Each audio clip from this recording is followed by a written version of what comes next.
구약성경 1013면 이사야서 39장 1절에서 8절까지의 말씀을 봉독해 드리겠습니다.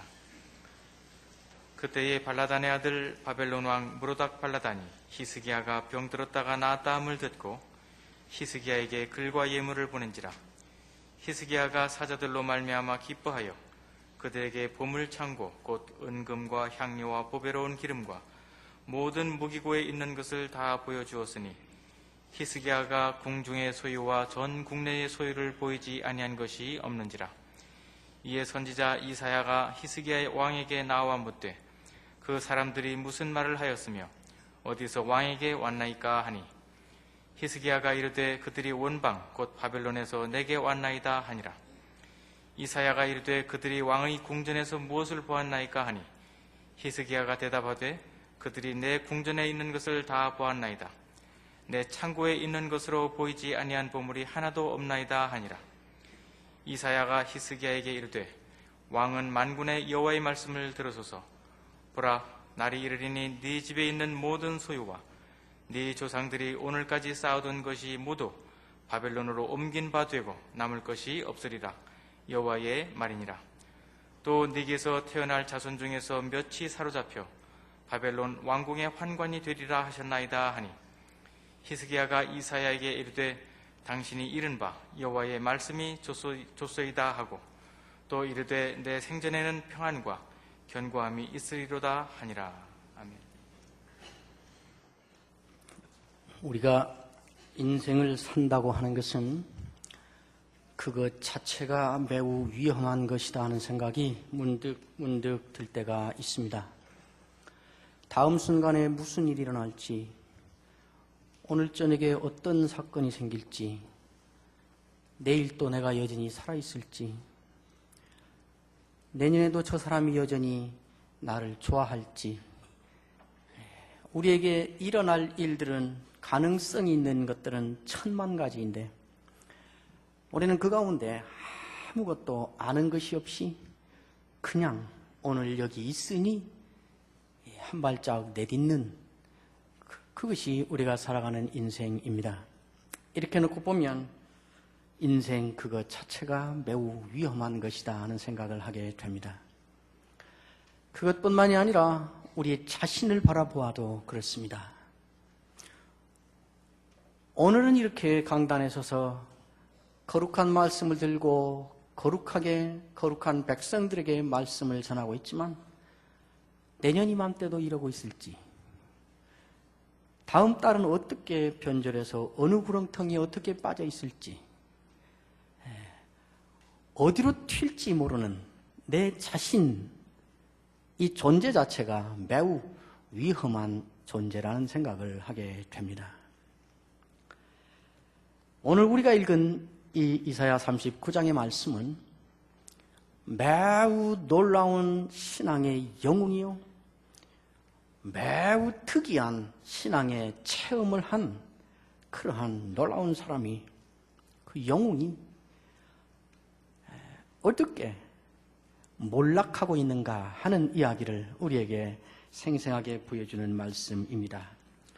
우리가 잘 알고 있는 히스기야 왕에 대한 이야기입니다. 히스기야 왕은 참으로 대단한 사람이었습니다.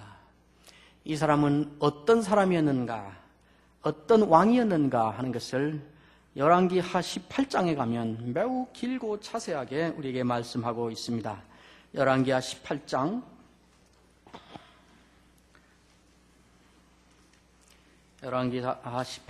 1절에서 8절까지를 읽겠습니다.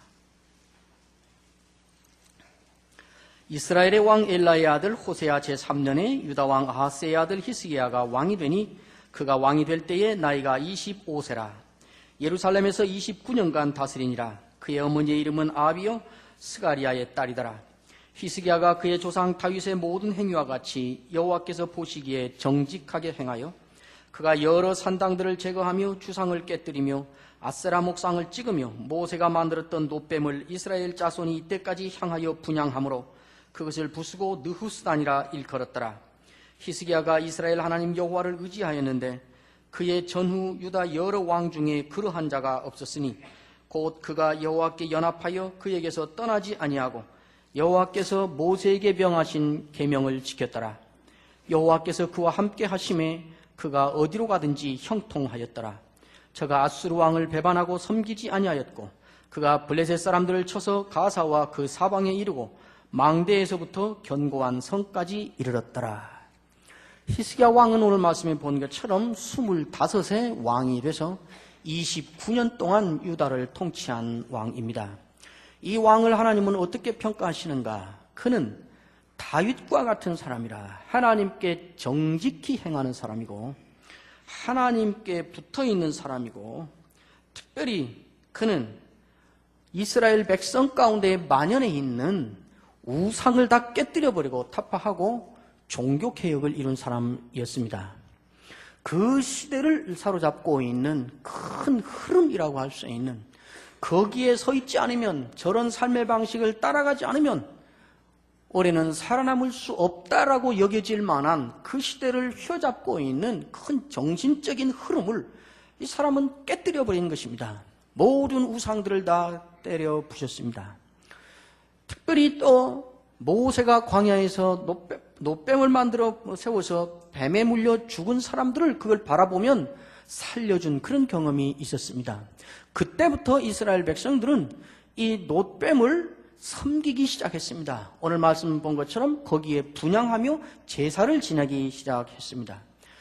그 노뱀을 바라볼 때마다 하나님이 우리를 광야에서 용서하시고 살려주셨다고 하나님을 떠올려야 될 것을, 이 어리석은 백성들은 노뱀 자체에서 무슨 신통력이 나온 것처럼 노뱀을 숭상하기 시작한 것입니다. 그것이 여러 세대를 지났습니다.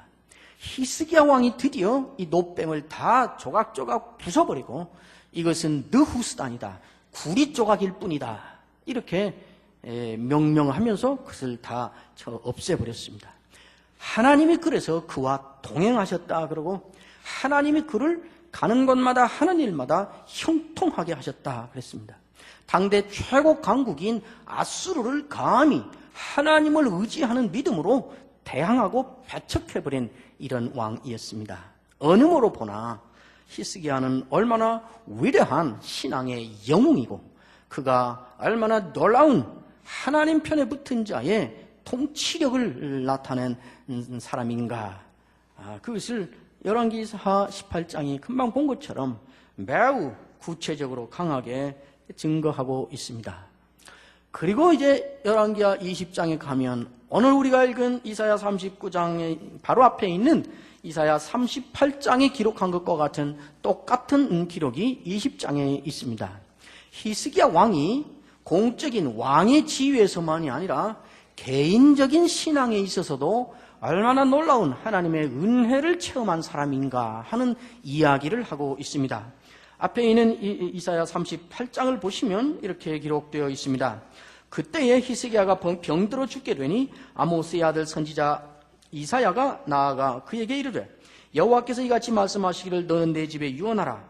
내가 죽고 살지 못하리라 하셨나이다 하니 히스기야가 얼굴을 벽으로 향하고 여호와께 기도하여 이르되, 여호와여 구하오니 내가 주 앞에서 진실과 전심으로 행하며 주의 목전에서 선하게 행한 것을 기억하옵소서 하고 히스기야가 심히 통곡하니 이에 여호와의 말씀이 이사야에게 임하여 이르시되, 너는 가서 히스기야에게 이르기를 내 조상 다윗의 하나님 여호와께서 이같이 말씀하시기를 내가 내 기도를 들었고 내 눈물을 보았노라. 내가 내 수안에 15년을 더하고 너와 이 성을 아수르 왕의 손에서 건져내겠고 내가 또 이 성을 보호하리라. 이는 여호와께로 말미암는 너를 위한 징조이니 곧 여호와께서 하신 말씀을 그가 이루신다는 증거이니라.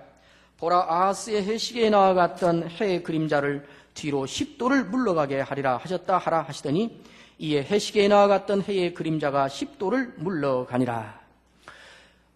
이렇게 잘 다스리고 있을 14년 됐을 때에 오늘 38장의 내용은 이렇습니다. 이 히스기야 왕이 갑자기 원인을 알 수 없는 병에 걸린 것입니다. 근데 그게 죽을 병이었습니다. 40도 채 안 된 나이에 이런 병이 든 것입니다. 그런데 더 문제가 되는 것은 하나님께서도 이미 이제 이 히스기야는 죽어야 될 것으로 확정을 해놓은 것이었습니다. 선지자 이사야를 통해서 너는 이제 죽는다. 그 병으로 너는 죽기로 돼 있으니까 유언도 하고 뭐 유산도 정리하고 주변을 정리하고 신변을 정리하라. 이렇게 말씀까지 선지자를 통해서 선언됐습니다.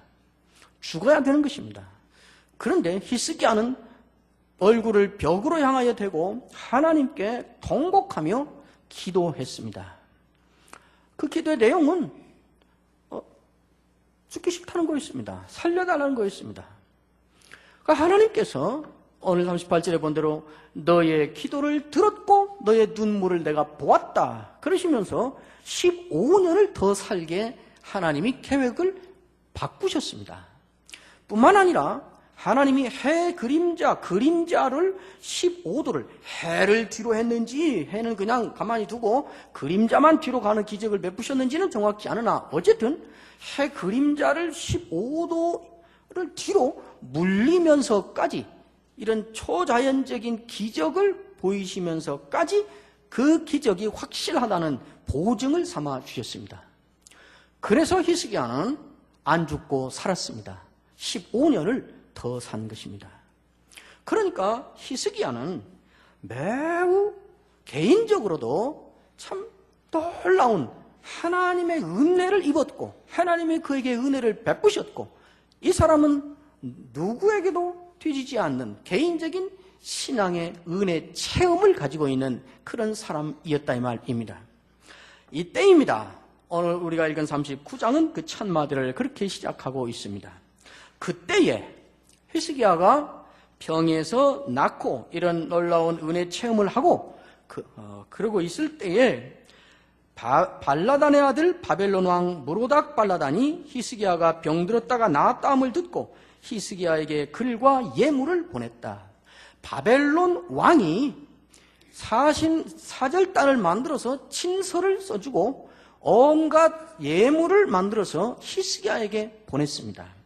이 당시 바벨론은 그 국제적으로 패권을 갖고 있는 나라가 아수르고 이제 바벨론은 이 아수르를 대항하기 위하여 일어나고 있는 신흥 강국이었습니다. 아수르가 그렇게 일어나고 바벨론은 아수르를 이제 물리치고 패권을 장악하려는 야망이 있으니까 이 왕이 아마도 히스기야 왕의 소문을 듣고 병 나았다는 것을 축하하는 명분을 삼아서 그를 축하하고 이 유다를 바벨론과 동맹국을 만들어서 자기 편으로 만들고 이제 나를 믿고 나를 따르고 나와 함께 가자 하는 그런 협상을 하기 위해서 사절단을 이렇게 보낸 것이 분명합니다. 그 사절단이 왔습니다. 그 바벨론 왕 무로닥 발라단이 히스기야에게 친서와 예물을 주어서 사절단을 보내자 히스기야가 어떻게 했는가? 2절입니다. 히스기야가 그 사자들로 말미암아 기뻐하여 그들이 오자 히스기야가 흥분하여 매우 기뻐하는 것입니다. 그리고는 그들을 데리고 이곳저곳 다니면서 많은 것들을 보여주기 시작했습니다.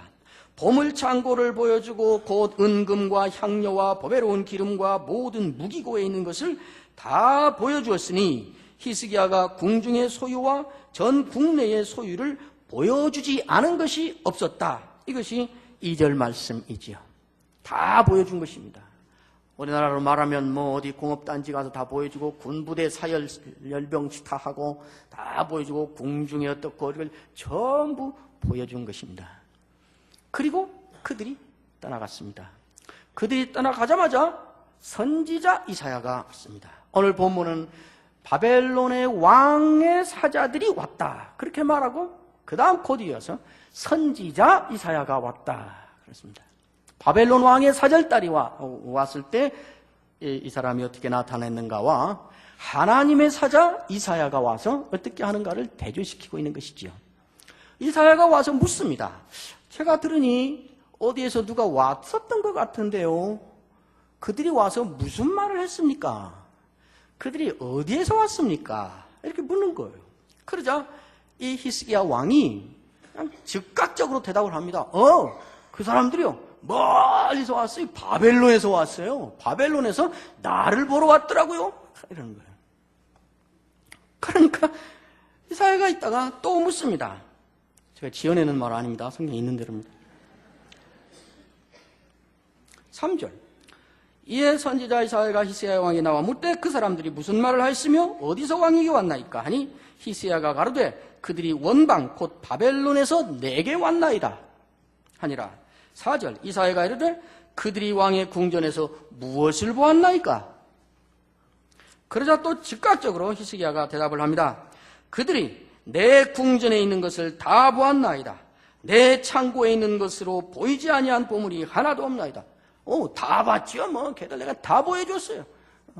궁전에 있는 거 걔들 뭐 다 보고 갔어요. 그러는 거예요. 그러자 이사야가 정색을 하며 이 히스기야에게 말을 합니다. 그것이 5절이지요. 이사야가 히스기야에게 이르되 왕은 만군의 여호와의 말씀을 들으십시오. 그리고 말하기를 시작합니다. 보라, 날이 이르리니 내 집에 있는 모든 소유와 내 조상들이 오늘까지 쌓아둔 것이 모두 바벨론으로 옮긴 바 되고 남을 것이 없으리라. 여호와의 말이니라. 또 내게서 태어날 자손 중에서 몇이 사로잡혀 바벨론 왕궁의 환관이 되리라. 이사야가 정색을 하고 히스기야에게 저주의 말, 심판의 말을 선포하는 것입니다. 뭐라고?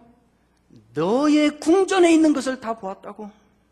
너의 궁전에 있는 것이라고 그렇게 자랑스럽게 보여주고 자랑한 그거 바벨론의 궁전으로 다 빼앗겨 옮겨질 것이다. 뿐만 아니라 너의 자손들 가운데서 바벨론, 너의 궁전이 아니라 바벨론의 왕궁에 가서 내시의 일을 할 그럴 일들이 있을 것이라. 이렇게 무서운 선언을 하고 있습니다. 유다가 바벨론에게 포로로 잡혀갈 것이라는 것을 역사상 최초로 선언하는 그 선언이 여기에서 주어지고 있습니다. 무엇이 문제일까요? 왜 이사야는 히스기야의 말을 듣고 히스기야에게 이 무서운 저주와 심판의 선언을 만군의 여호와의 이름으로 이렇게 선언하고 있는 것일까요? 히스기야는 바벨론 왕 자기와 연합해서 자기를 믿고 이제 자기와 힘을 합쳐서 아수르를 물리치고 나와 붙으면 이제 안전할 수 있고 협상을 하며 이렇게 또 선물을 가지고 온 이 사람들에게 무엇을 보여주었는가? 다 보여주었습니다. 계속 강조하는 대로 모든 것을 다 보여주었습니다. 한 가지만 빼고 그 무엇인가? 하나님을 보여주는 것만 빼고 나머지를 다 보여주었습니다. 다른 어떤 것을 보여주지 않아도 이 한 가지 하나님을 보여줘야 될 때에 이 사람 히스기야는 모든 것을 하나님만 빼고 그 외의 모든 것, 자기를 부각시킬 수 있는 것, 자기를 띄울 수 있는 것, 자기의 존재를 인식시킬 수 있는 것, 그것들을 모두를 다 이 사람은 보여주었습니다. 이사야는 이 일을 지금 고발하고 있는 것입니다. 하나님은 이 일을 지금 지적하고 있는 것입니다. 역대하 32장에 가면 이 사람 히스기야가 어떻게 해서 이렇게 자랑스럽게 내놓을 만한 모든 보물을 갖게 됐는가 하는 것을, 무엇 때문에 그렇게 영웅스럽게 될 수 있었는가를 밝히고, 바벨론의 사자들이 히스기야에게 왔을 때 하나님은 히스기야에게서 무엇을 기대하셨는가 하는 것을 역대하 32장에 가면 기록해 놓고 있습니다. 역대하 32장 27절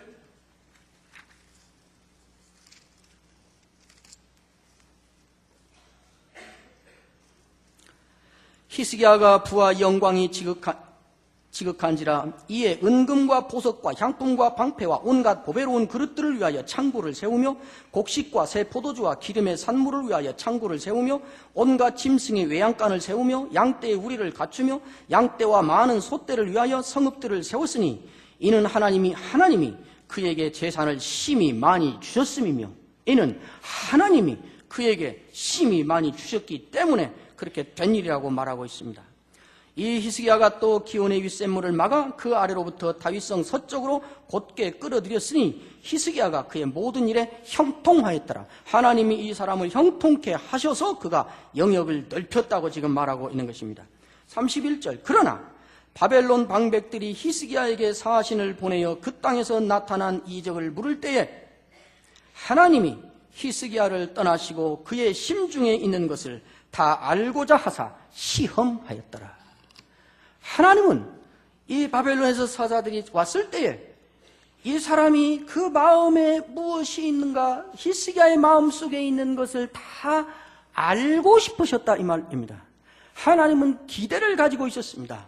내가 다 주어서 된 것이고 내가 형통케 해서 이루어진 일이고 내가 은혜를 주어서 죽음의 자리에서 살아났으니까 이 사람이 이제 그거를 모르고 멀리서 온 자기들의 권세만 믿고 사는 이 사람들에게 이 사실을 어떻게 말할까 하는 기대를 가지고 하나님은 그 상황을 보셨다는 말입니다. 그 마음에 있는 것을 다 알고자 시험하셨다. 어떻게 말할까? 하나님은 기다리신 것입니다. 그런데 히스기야는 하나님만 빼고 자기와 관련된 모든 것으로 이것을 다 말해 준 것입니다. 사실 오늘 이 내용을 가만히 보면 참 이상한 데가 있습니다. 이사야는 히스기야에게 와서 세 가지를 묻습니다. 첫째가 그들이 무슨 말을 하였습니까? 그들은 어디에서 왔습니까? 그들은 무엇을 보고 갔습니까? 세 가지를 묻는데 히스기야는 즉각 대답을 하는데 첫 번째 질문은 그냥 못 들은 것처럼 쓱 덮어버리고 두 번째, 세 번째 질문에 대해서만 즉각 질문을 합니다. 첫 번째 질문이 무엇이었다고요? 그들은 무슨 말을 하였습니까? 이것이었습니다. 히스기야는 무슨 말을 했는지 말하지 않고 있습니다. 무슨 말을 했을까요? 뻔한 거 아니겠습니까? 바벨론 왕의 사자들이 와서 히스기야에게 무엇라 말했을 것 같습니까? 그때 역사적 상황으로 보나 명분으로 보나 폐하, 당신은 참으로 위대한 통치자이십니다. 어떻게 저 거대한 아수르를 감히 거역하면서 영역을 넓히며 이렇게 나라를 다스릴 수 있단 말입니까? 폐하의 통치력이 참으로 뛰어나십니다. 우리와 힘을 합해서 우리를 믿고 우리와 같이 가시면 폐하는 앞이 탄탄하게 보장됩니다. 폐하, 당신은 죽을 병에 걸렸는데 기도해서 완전히 나았다는 소문을 들었습니다. 그리고 뭐라 했을까요? 폐하, 당신의 기도빨은 진짜 끝내줍니다. 그렇죠? 당신의 영역이 얼마나 어쩌면 그렇게 뛰어나십니까? 당신은 어떻게 그런 기도의 능력이 그렇게 뛰어나십니까? 이런 말 하지 않았겠어요? 이건 기록이 없으니까 정확히는 모르지만은 뻔하지요.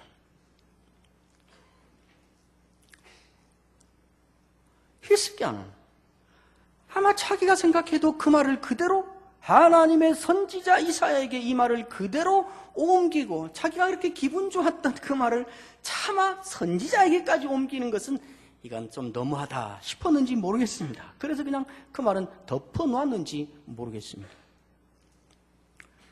하나님을 보여줘야 될 때 우상을 섬기지 못하도록 종교개혁을 한 영웅이 결국은 자신을 섬기게 하는 그 일에 빠져드는 실수를 범하고 있습니다. 하나님의 은혜로 말미암아 다시 살아난 사람이 하나님의 은혜로 말미암아 일어난 그 일이 마치 자기의 기도의 능력 때문에 자기의 영역 때문에 자기가 이룬 것처럼 말하고 싶은 유혹에 빠져버리고 만 것입니다. 이것이 문제였습니다. 하나님의 은혜로 살고 있으면서 하나님이 형통케 하셔서 복 주셔서 영웅이 되었으면서 그러나 그 영웅이 된 영광을 은혜의 결과로 얻은 그것을 내가 만들어낸 것처럼 내가 뜨고 싶었던 것입니다. 히스기야는 온통 내게 왔나이다, 내 궁전에 있는 것을, 내 창고에 있는 것을 자기를 부각시키는 일에 전념하고 있습니다. 아마 어쩌면 우리의 가장 큰 문제가 이것일 것입니다. 어쩌면 한국 교회의 오늘날 가장 큰 문제 가운데 하나가 이것일 것입니다. 하나님의 은혜로 살았으면서 자기가 만들어낸 것처럼 하나님이 복 주어서 교회가 커지고 교회가 할 일들을 하고 있으면서 우리는 특별한 교회에서 이런 일을 하고 있는 자랑스러운 교회인 것처럼 자기 생색내는 일과 자기를 부각시키는 일에 온 정신이 팔려있는 그런 시대가 아닌가, 이런 생각을 하게 됩니다. 제가 우리 이 박영선 목사님을 매우 존경하고 좋아하고 또 우리 남포교회를 매우 사랑하고 큰 기대를 갖게 되는 연유가 여기에 있습니다. 가만히 보면 어디에 내놔도 자랑스럽고 선전할 만하고 그것을 가지고 교회를 부각시키고 생색낼 만한 일들을 박 목사님이 남모르게 아무 말하지 않고 하고 있는 일들이 많이 있습니다. 이 교회가 다른 교회 같으면 그것 가지고 얼마든지 교회를 매스컴에 띄우고 또 그 교회가 얼마나 대단한가 생색을 낼 만한 일들을 적지 않게 하고 있습니다. 또 거기에 초점을 맞춰서 우리도 이 일함으로 한국교회 앞에 한번 또 돈을 보이자, 한국교회 앞에 우리 교회를 부각시키자, 그래서 우리는 이런 교회 교인인 좀 자존심도 채통도 좀 세우자, 그렇게 해서 할 수 있는 일들이 얼마든지 있습니다. 그런데 이 교회는 그 일을 하지 않고 있습니다. 교인된 여러분들께서는 우리 교회도 좀 한국 교회에 떠서 유명한 교회를 만들어서 그런 교회 교인이라고, 그런 교회 다닌다고 좀 자랑스럽게 말할 만한 그런 일들을 좀 하고 그렇게 좀 하면 안 되는가, 혹시 불만이 있으실지 모르겠습니다. 그러나 여러분, 지금 이 시대에 그렇게 하지 않고 있는 그것이 여러분의 이 교회의 가장 큰 실력이고 능력인 것을 아셔야 됩니다. 사실은 그렇게 하는 것은 당연한 일입니다. 모든 신자들이, 모든 교회들이 사실은 그렇게 해야만 됩니다. 그러나 그렇게 하지 않고 히스기야처럼 뒤에만 있으면 우리가 이렇게 했더니 이렇게 유명해졌다, 우리가 이런 일을 하니까 이렇게 커졌다, 내가 이렇게 했더니 이런 일이 생겼다라고 자기를 부각시키고 생색내는 일에 모두가 몰두하는 것이 자연스러운 이 시대의 풍조가 되어버린 그런 상황 속에서 우리가 살고 있어서 그런 일들이 자기를 생색내지 않고 묵묵히 하나님을 바라보며 하나님 앞에서 하나님 앞에 정직한 자로 그냥 해야 되는 일인 줄 알고 하고 끝나고 지나가는 그러한 모습들이 그렇게 귀한 것이 되는 것입니다. 그런 위험은 누구에게나 있습니다.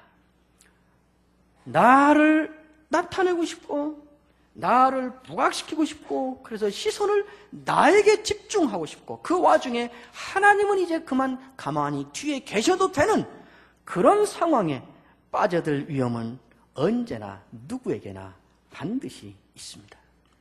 그러나 그렇다고 해서 모든 사람이 거기에 빠져드는 것은 아닙니다. 아마 히스기야가 어떻게 반응했어야 될까 하는 것을 오랜 세월 후에 우리에게 암시적으로 보여주는 매우 중요한 사건이 사도 바울에게 있습니다. 사도행전 14장에 가시면 히스기야의 이 상황과는 너무나 반대되는 매우 놀라운 장면 하나를 우리가 보게 됩니다.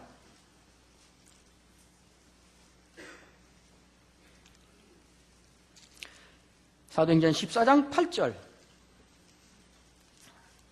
루스드라에 발을 쓰지 못하는 한 사람이 앉아있는데 나면서 걷지 못하게 되어 걸어본 적이 없는 자라. 바울이 말하는 것을 듣거늘 바울이 주목하여 구원받을 만한 믿음이 그에게 있는 것을 보고 큰 소리로 이르되 내 발로 바로 일어서라 하니 그 사람이 일어나 걷는지라. 무리가 바울이 한 일을 보고 루가오니아 방언으로 소리질러 이르되 신들이 사람의 형상으로 우리 가운데 내려오셨다 하여 바나바는 제우스라 하고 바울은 그 중에 말하는 자이므로 헤르메스라 하더라. 시외 제우스 신당의 제사장이 소와 화관들을 가지고 대문 앞에 와서 무리와 함께 제사하고자 하니 두 사도 바나바와 바울이 듣고 옷을 찢고 무리 가운데 뛰어들어가서 소리질러 이르되 여러분이여 어찌하여 이러한 일을 하느냐. 우리도 여러분과 같은 성정을 가진 사람이라. 여러분에게 복음을 전하는 것은 이런 헛된 일을 버리고 천지와 바다와 그 가운데 만물을 지으시고 살아계신 하나님께로 돌아오게 함이라. 이 사건은 이렇게 끝이 납니다. 18절 이렇게 말하여 겨우 무리를 말려 자기들에게 제사를 못하게 하니라. 바울이 첫 선교 여행을 갔을 때입니다. 루스드라라는 지역에 갔습니다. 우리가 읽은 그대로입니다. 하루는 거기에 나면서부터 안진병이 된 사람이 있는데 주목하여 바라보니까 그에게 구원 얻을 만한 믿음이 있는 것을 확인하게 됐습니다.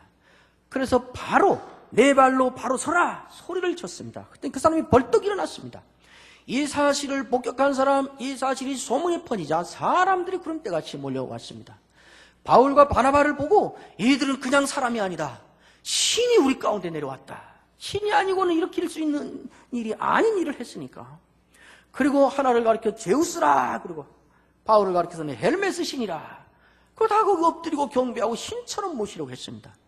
그때 그 외곽에 있던 제우스 신을 섬기는 그 신당이 있었는데 그 신당의 책임자인 제사장이 소와 꽃다발을 가지고 사람들을 이끌고 바나바가 묵고 있는 그 집에 왔습니다. 대문 앞에 소와 꽃다발을 놓고 화관을 놓고 다 엎드려 경배를 하며 제사를 드리려고 했습니다. 이때 바나바와 바울이 어떻게 했는가? 히스기야처럼 매우 기뻐하여 들어와 더 봐 내 말 더 들어 이렇게 했는가?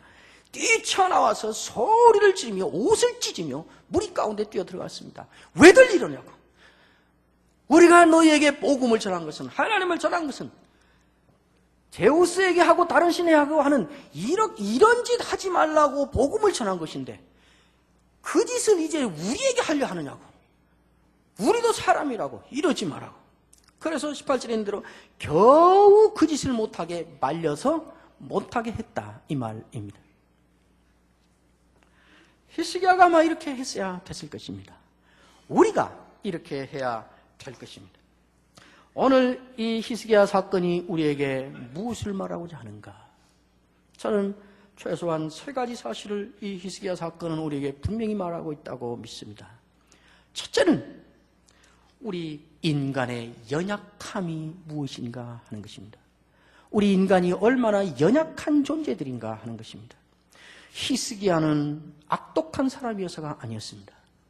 히스기야는 정말 못돼 먹은 그런 종자가 나쁜 사람이어서가 아니었습니다. 그는 하나님께 붙어있는 자요, 하나님을 의지하는 자요, 하나님께 정직히 행하는 자요, 종교개혁을 이룬 신앙의 영웅이었습니다. 하나님의 은혜를, 특별한 은사를 체험한 그런 사람이었습니다. 그러나 그런 사람임에도 불구하고 그러한 것들이 나를 나타내고 내가 인기를 얻고 내가 인정을 받고 내가 높임을 받을 수 있는 기회가 오자 자기도 모르게 자연스럽게 그것을 물어버린 것입니다. 히스기야가 나빠서가 아니라 인간이 그러하다고 오늘 본문은 우리에게 말하고 있는 것입니다. 우리는 다 그런 연약한 자들입니다. 두 번째 우리에게 말하고자 하는 것은 그럼에도 불구하고 베푸시는 하나님의 긍휼을 베푸시는 하나님을 바라보라고 우리에게 요구하고 있습니다. 우리가 잘못할 때, 범죄할 때 하나님은 괴로워하실 필요 없습니다. 그냥 장부에 적어놓고 가만히 있다가 마지막에 지옥 보내버리면 됩니다. 그러나 하나님은 당신이 안달이 나서 당신이 못 견뎌 하셔서 선지자를 보내셔서 경고하시고 돌아오라고 명령하시고 이것이 하나님의 우리를 향한 긍휼입니다. 세 번째 우리에게 기억하도록 이 본문의 말씀이 요구하는 것이 무엇인가? 우리는 언제라도 과거에 어떤 은혜 체험을 했건 과거에 어떻게 충성되게 하나님을 앞세우며 높이며 살았던지 간에 오늘은 얼마든지 다시 히스기야처럼 내가 높아지고 하나님이 주신 은혜를 발판으로 삼아 이제는 내가 하나님이 되고 싶은 그런 대로 갈 위험성을 언제나 가지고 있는 사람이라는 것입니다. 오늘은 믿음을 잘 지켰고 오늘은 은혜 체험을 하고 오늘은 신앙의 영웅이었어도 내일은 내가 얼마든지 다시 내가 하나님이 되고자 하는 대로 생생내며 나를 높이고자 하는 대로 떨어져 버릴 그럴 위험 가지고 있는 존재다라는 것을 인식하고 거기에서 벗어날 노력을 하라는 말씀입니다. 그러므로 사도 베드로는 베드로전서 4장 7절에 그렇게 말씀했습니다. 만물의 마지막이 가까웠으니 그러므로 너희는 정신을 차리고 근신하여 깨어 있으라. 기도하라. 그렇게 말씀하셨습니다. 베드로전서 5장 8절에서는 또 그렇게 말했습니다. 근신하라. 깨어라.